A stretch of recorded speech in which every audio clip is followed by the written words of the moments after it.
Sa patuloy na pinag-uusapan ngayon na issue ng aktres na si Rian Ramos at beauty queen actress na si Michelle D ay nadamay na ang pangalan ng partner ni Rian na si Sam Versosa.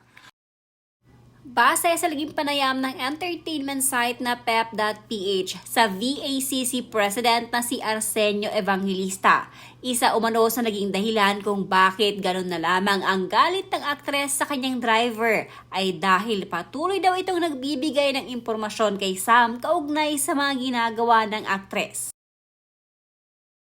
Wala pang kumpirmasyon mula kay Sam at Rian sa totoong estado ng relasyon nila ngayon. Ngunit mukhang ang naging statement ni alias Totoy ay tila kumpirmado na hiwalay na ang aktres sa negosyante.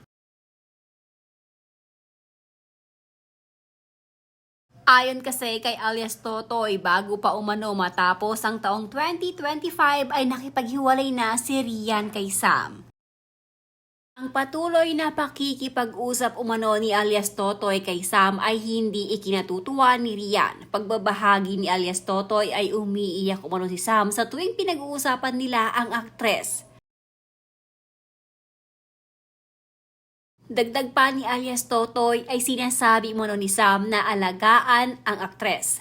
Napag-alaman din umano na tila may bagong karelasyon ngayon si Rian at ang lumalabas base sa description ay ang vlogger na si Will Dasovich.